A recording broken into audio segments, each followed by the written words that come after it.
ناظرین، آپ YouTube channel دیکھ رہے ہیں، میں عمران خان ہوں، اور جو علاقائی میڈیا ہے اس نے کیا رپورٹ کیا وہ بھی میں آپ کے سامنے رکھ دیتا ہوں۔ لیکن ایک چیز میں پہلے کنفرم کر دوں آپ کو کہ یہ رات کو جھڑپیں ہوئی ہیں، لیکن ایک اسپیسیفک ٹائم پیریڈ کے لیے تھیں، اس کے بعد پھر معاملات تھم گئے ہیں۔ لیکن اس طرح کی کوئی بھی چیز خطے کو دوبارہ سے جنگ میں دھکیل سکتی ہے، اور یہ ہم سب جانتے ہیں، اور نیتن یاہو ابھی تک اس جنگ بندی کے اوپر مکمل طور پر آمادہ نظر نہیں آتا، تو میں بھی دوبارہ جنگ شروع کرنے میں کوئی نہ کوئی حکمت عملی ہو۔ بہرحال اس وقت جو متضاد اطلاعات آ رہی ہیں ان کے مطابق امریکی افواج نے جنوبی ایران میں میزائل لانچ کرنے والے ٹھکانوں پر اور بارودی سرنگیں بچھانے کی کوشش کرنے والی ایرانی کشتیوں کو نشانہ بنایا، یہ امریکی میڈیا کہہ رہا ہے۔ امریکی حکام کے مطابق آبنہ ہرمز میں بارودی سرنگیں بچھانے والی کچھ جو پاسداران انقلاب کی وہ کہتے ہیں جی کشتیاں تھیں، انہیں تباہ کیا گیا، انہیں نشانہ بنایا گیا، اور اس کے ساتھ ہی بندر عباس میں زمین سے فضا میں مار کرنے والے میزائل کے ایک ایسے ٹکانے کو بھی ہدف بنایا گیا جو امریکی جنگی طیاروں کو نشانہ بنا رہا تھا۔ دوسری جانب ایران نے جو دعویٰ کیا وہ یہ ہے کہ آج رات بندر عباس کے قریب ان کی کشتیوں پر ہونے والے حملے میں 4 عام ماہی گیر ہلاک ہوئے ہیں، اور مقامی میڈیا نے ان ہلاک شدگان کی تصویریں بھی جاری کی ہیں۔ اچھا، وہ یہ بتاتے ہیں اس حملے میں IRGC بحریہ کے کئی اہلکار شہید ہو گئے ہیں، اور ذرائع نے انہیں مزید بتایا کہ صورتحال اب بھی نازک ہے اور واقعات اب بھی سامنے آ رہے ہیں۔ اچھا، یہ اس وقت رپورٹ ہوا جب حملے ہوئے تھے۔ تو ناظرین، یہ ایک جھڑپوں کی صورتحال اس کو کہا جائے گا، دونوں جانب سے اٹیک کیا گیا۔ اس میں جو ہے وہ جنگی طیارے بھی استعمال ہوئے ہیں، اس میں جو ہے وہ زمین سے ہوا میں مار کرنے والے راکٹس بھی استعمال ہوئے ہیں، اور بحری فوج بھی استعمال ہوئی ہے، اور کافی نقصان ہوا ہے۔ اب اس نقصان کے اوپر ایران جب تفصیلی جواب دے گا تو تب پتہ چلے گا۔ ویسے بھی ایران نے ہمیشہ کہا کہ ہم جو بھی کارروائی کی جائے گی اس کا جواب ضرور دیں گے، اور ایران کا ٹریک ریکارڈ بھی یہی ہے۔ اب اگر اس میں ایران کا زیادہ نقصان ہوا ہے تو دیکھنا ہوگا کہ ایران جوابی کارروائی کیسے کرتا ہے۔ میں باقی انٹرنیشنل خبروں کی طرف آتا ہوں، لیکن سب سے پہلے پاکستان سے متعلق ایک اہم خبر یہ ہے کہ پاکستان کے وزیر اعظم چین میں موجود ہیں، اور ان کی بغل میں پاکستان کے آرمی چیف بیٹھے ہیں۔ یہ کوئی جنگ نہیں چل رہی اس وقت، پاکستان کسی ملک کے ساتھ کوئی جنگ نہیں لڑ رہا، اور پاکستان نے جنگ فی الحال لڑنی بھی نہیں ہے کسی کے ساتھ۔ ابھی امریکی صدر چائنا میں ہو کر گئے ہیں، ان کے بعد روس کے صدر چائنا میں ہو کر گئے ہیں، دونوں کے ساتھ ان کا آرمی چیف نہیں آیا۔ پھر کچھ عرصہ پہلے جو ہے وہ ہو کر گیا تھا پیدرو، جو اسپین کے وزیر اعظم ہیں، ان کے ساتھ بھی ان کا آرمی چیف نہیں آیا۔ بھارتی وزیر اعظم پوری دنیا میں جاتا ہے، اس کے ساتھ اس کا آرمی چیف نہیں ہوتا۔ وہ دنیا کے جس ملک میں بھی جاتا ہے وہ خود بات کرتا ہے، اس کے وزراء بات کرتے ہیں، وہ اپنے آرمی چیف کو اپنی بغل میں یا اپنے پہلو میں بٹھا کر نہیں رکھتا۔ یوکرین گزشتہ 4 سال سے جنگ لڑ رہا ہے، اور بہت طاقتور ملک ہے روس جس کے ساتھ وہ جنگ لڑ رہا ہے۔ جب یوکرین کا صدر جاتا ہے دنیا کے ممالک میں تو اس کی بغل میں بھی اس کا آرمی چیف نہیں ہوتا، حالانکہ اس کا آرمی چیف دنیا کی ایک مشکل ترین جنگ لڑ رہا ہے۔ مگر جب وہ ٹرمپ کو ملنے گیا تب بھی اس کے پہلو میں اس کا آرمی چیف نہیں تھا، وہ تعریفیں کرتا رہتا ہے۔ تو فیلڈ مارشل کے ان دوروں سے پاکستان کو ملتا گیا۔ دیکھیں، اس سے فیلڈ مارشل کو پذیرائی ملتی ہے، وہ دنیا کے کام آتے ہیں، امریکہ جو انہیں کہتا ہے وہ کرتے ہیں، وہ پالیسی اس کے مطابق بدل دیتے ہیں، اور بہت سارے ممالک کی ڈیمانڈز کو پورا کرتے رہتے ہیں۔ کیونکہ عمران خان صاحب سعودی عرب کے ساتھ دفاعی معاہدے کے حوالے سے ریلیکٹنٹ تھے، لیکن فیلڈ مارشل نے یہ فوری طور پہ کر دیا۔ امریکہ کے حوالے سے عمران خان صاحب کے تحفظات تھے کہ ہم کوئی غلام نہیں ہیں، ان کا ایک ایبسولوٹلی ناٹ کا ایک موقف تھا، فیلڈ مارشل نے وہ چیزیں بدل دیں، اور پھر آپ دیکھیں کیسے امریکہ کی سوچ بدل گئی پاکستان میں جمہوریت کے بارے میں اور پاکستان میں صورتحال کے بارے میں۔ پھر انہوں نے کس طریقے سے رجیم چینج آپریشن پاکستان میں کروایا۔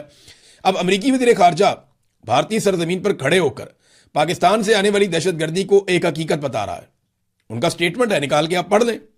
تو پاکستان کا اس میں کیا فائدہ ہوا؟ فائدہ صرف اس سسٹم کا ہے جسے عاصم منیر صاحب چلا رہے ہیں، اور کچھ سیاسی ٹاؤٹس جو ہیں وہ اس میں سہولت کاری کر رہے ہیں۔ پاکستان کا اس کھیل میں ٹکے کا فائدہ نہیں ہے۔ میں نے ابھی آپ کو بتایا کہ ہر چیز میں پاکستان بدقسمتی سے پیچھے جا رہا ہے۔ اب یہ مارکو روبیو جب بھارت میں پہنچے تو مارکو روبیو کا استقبال کیسا ہوا؟ یہاں پہ بہت سارے مناظر ہیں، میں وہ دیکھ رہا تھا اور حیران ہو رہا تھا کہ امریکن اسٹیٹ سیکرٹری جو ان کے وزیر خارجہ ہے مارکو روبیو، وہ انڈیا کے دورے پہ آتا ہے تو ایئرپورٹ پہ ایک نارمل سچویشن ہوتی ہے، یعنی سویلینز ہیں وہاں پہ، کچھ دیگر لوگ موجود ہیں، تھوڑی سی سیکیورٹی ہے، وہ ان کا استقبال کرتے ہیں اور انہیں لے کر چلے جاتے ہیں۔ انڈیا کا کوئی شہر بند نہیں ہوا، کوئی علاقہ بند نہیں کیا گیا، سڑکیں بھی کھلی تھیں۔ اگر یہ ادھر والی سڑک سے جا رہے ہیں تو ادھر والی سڑک کھلی ہوئی ہے. پاکستان کے اندر پورا ملک بند کر کے رکھ دیا انہوں نے. راولپنڈی اور اسلام آباد کو ان کے آنے کی خبر کے اوپر 2 ہفتے تک بند رکھا. یہ ہماری اوقات ہے.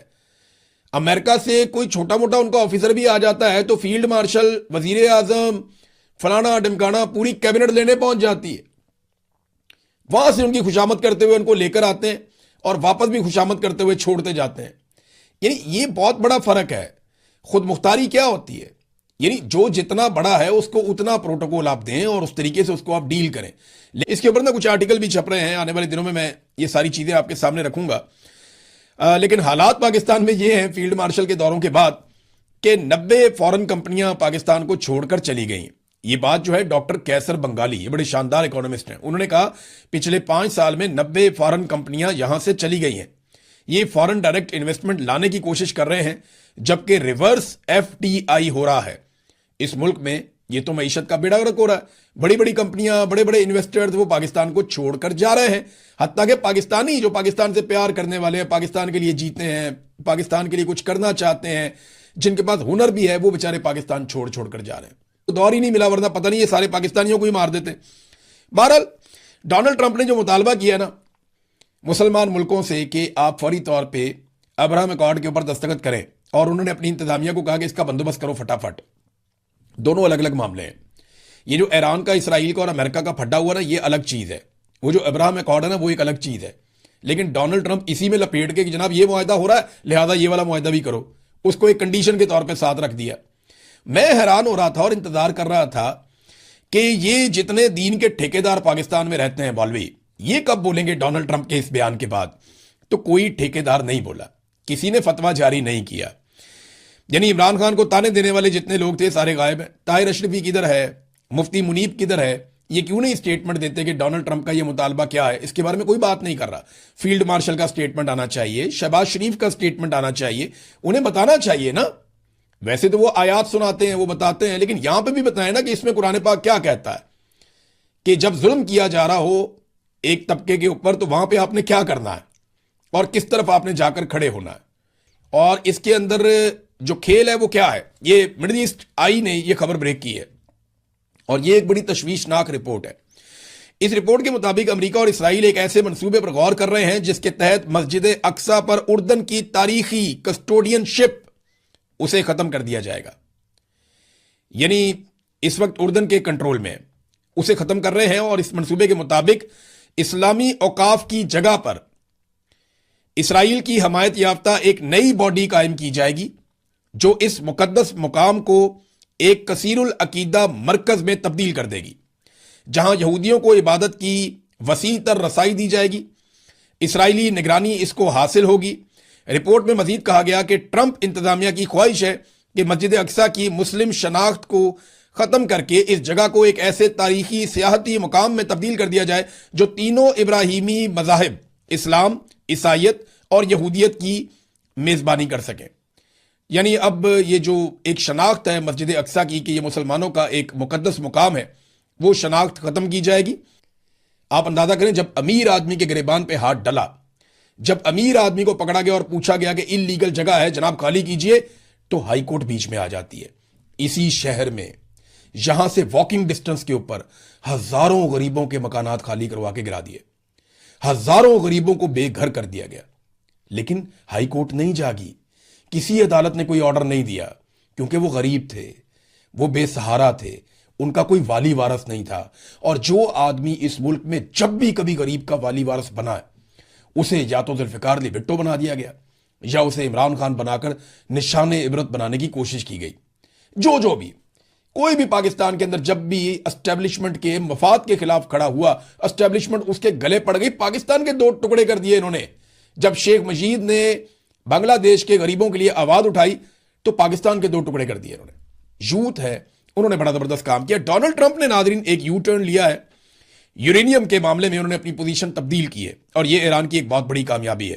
ڈونلڈ ٹرمپ نے کہا کہ جو یورینیم افزودہ شدہ ہے یا تو فوری طور پر امریکہ کے حوالے کیا جائے گا. اب یا کا لفظ آ گیا. پہلے ڈونلڈ ٹرمپ کہتا تھا ہر حال میں ہمارے حوالے کیا جائے گا، اب وہ والی شرط ہوگی ختم. ڈونلڈ ٹرمپ نے کہا یا تو ہمارے حوالے کیا جائے گا یا پھر اسے ختم کر دیا جائے گا ایران کے اندر ہی. اور بہت ساری نگرانی کے اندر یہ آہستہ آہستہ دوسری چیزوں پہ بھی آئیں گے کہ جناب اس کو نگرانی میں رکھا جائے، سخت نگرانی کے اندر رکھا جائے، اس کے اوپر ہم نظر رکھیں گے، ہم ایران کو ایٹم بم نہیں بنانے دیں گے. یہ سب کچھ تو پہلے بھی ہو رہا تھا. تو اتنا سارا کچھ کر کے، اتنی مار کھا کے، اتنے ہتھیار پھونک کے، چھوٹی چھوٹی بچیوں کا قتل عام ہو گیا، خواتین وہاں پہ ماری گئیں، پورا انفراسٹرکچر تباہ ہو گیا، اسرائیل کا بہت نقصان ہو گیا، عرب ممالک جو ہے وہاں پہ ایک عجیب و غریب صورتحال پیدا ہو گئی. پوری دنیا کو مصیبت ڈال کے حاصل کیا کیا؟ اگر مذاکرات ہی کرنے تھے ڈونلڈ ٹرمپ نے تو مذاکرات تو پہلے بھی ہو رہے تھے، اور آبنائے ہرمز کو اگر کھلوانا ہی تھا تو وہ تو پہلے بھی کھلی ہوئی تھی. تو کوئی ایک بھی ایسا ٹارگٹ جو ڈونلڈ ٹرمپ نے پہلے رکھا تھا وہ ابھی تک ڈونلڈ ٹرمپ یا امریکہ اچیو نہیں کر سکا، اور ڈونلڈ ٹرمپ کو یہ جواب اگلے انتخابات میں دینا پڑے گا، کیونکہ یہ سوالات ان کے سامنے بار بار رکھے جائیں گے. ناظرین، اب تک کے لیے اتنا ہی. اپنا خیال رکھیے گا، اپنے اس چینل کا بھی. اللہ حافظ. السلام علیکم، آپ یوٹیوب چینل دیکھ رہے ہیں، اور آج ہم اہم خبر آپ کے سامنے ڈسکس کریں گے، جس میں فیصل باوڑا صاحب نے ایک حال ہی میں اہم ملاقات ہوئی تھی جناب فیلڈ مارشل عاصم منیر صاحب کے ساتھ، سہیل ولائد صاحب کی. تو فیصل باوڑا صاحب نے اس کے اوپر گفتگو کی ایک نجی چینل میں. وہاں کے اینکر، معروف اینکر جناب مہر بخاری صاحبہ نے ان سے سوال پوچھا. ان سے پوچھا یہ تھا کہ جو سہیل ولائد صاحب نے کہا ہے معافی کے معاملے کے اوپر، عمران خان صاحب کے معافی مانگیں گے اور تمام کیسز جو ہے اس کے بعد اس کا مطلب یہی تھا کہ کیسز اس کے بعد ریموو ہو جائیں گے. لیکن اب دیکھیں تو جناب فیصل باوڑا صاحب نے کمپلیٹلی ڈس ایگری کیا ہے اس چیز سے کہ جناب سہیل ولائد صاحب، اس میں کوئی شک کی بات نہیں ہے. مور دین 35 ایئر ان کا ایکسپیرینس ہے جناب صحافت میں، اور جب آپ نے دیکھا ان کے عمران ریاض خان صاحب نے بھی اس کے اوپر کافی ڈیٹیل میں ڈسکشن کی ہے کہ جب ان کے کالم سامنے آئے ہیں جناب سابق جتنے بھی چیف آف آرمی اسٹاف ہیں ان کے حوالے سے، تو انہوں نے گفتگو کی کہ ان کا تجربہ اپنی جگہ پہ ہے، لیکن اگر فار ایگزامپل عمران خان صاحب معافی مانگ لیتے ہیں اور کیا اس کے بعد پھر جو کیسز ان کے اوپر اس وقت ہیں، مور دین 500 کیسز ہیں، یہ بہت بڑی خبر ہے. اور کیونکہ ریسنٹلی عمران خان صاحب نے 500 سے زائد ایفیڈیوٹ سائن کیے ہیں، یہ بھی ایک ریکارڈ کی بات ہے. تو بہرحال فیصل باوڑا صاحب نے اس سے ڈس ایگری کیا ہے کہ معافی کے معاملے کے اوپر ایسا کچھ بھی نہیں ہونے جا رہا، نہ ہی ایسی گفتگو کی گئی ہے فیلڈ مارشل عاصم منیر صاحب کی جانب سے. اور ملک میں آئین ہے اور قانون ہے، عدالتیں ہیں، ان کا یہ کہنا تھا. اور عدالت میں جو کیسز چل رہے ہیں اس وقت عمران خان صاحب کے، تو وہ کیسز منطقی انجام تک پہنچیں گے. خاص طور پر میں نے ذکر بھی کیا 9 مئی کے حوالے سے کیسز میں بھی ابھی ان کے فیصلے آنے باقی ہیں، ان کے اوپر ان کے حوالے سے گفتگو. کچھ باتوں پر فیصل باوڑا صاحب نے ڈس ایگری نہیں کیا، اگری کیا ہے جو سہیل ولائد صاحب نے اپنے کالم میں لکھا. تو بہرحال اب یہ چیزیں کافی دنوں سے چل رہی تھی کہ معافی صدق کے دل سے، معافی کے حوالے سے کہ عمران خان صاحب صدق کے دل سے معافی مانگیں، اور اس کے کیا اثرات ہو سکتے ہیں اگر فار ایگزامپل عمران خان صاحب معافی مانگ بھی لیتے ہیں. لیکن ریسنٹلی آپ دیکھیں تو جیسے یہ معاملات آگے بڑھے، ریسنٹلی عمران خان صاحب نے اپنا ٹویٹ کے ذریعے قوم کو اس چیز سے آگاہ کیا. ریسنٹلی ایک اہم ملاقات ہوئی اور اس میں انہوں نے ٹویٹ کے ذریعے بتایا کہ ابھی بھی عمران خان صاحب وہیں اپنے سٹینڈ لیا ہوا ہے وہاں پر جہاں پہلے وہ کھڑے تھے. ابھی بھی انہوں نے کہا ہے میں ڈٹ کر کھڑا ہوں، اپنے جتنے بھی کارکنان ہیں ان کو کہا ہے، اور اپنے جتنے بھی رہنما ہیں پاکی تحریک انصاف کے ان کو بھی انہوں نے یہی میسیج دیا ہے اپنے ٹویٹ کے ذریعے. اور ناظرین، ہماری پوری کوشش ہے انشاءاللہ تعالیٰ آپ تک بر وقت پہنچائیں گے. اپنا رکھیں خیال. اللہ حافظ.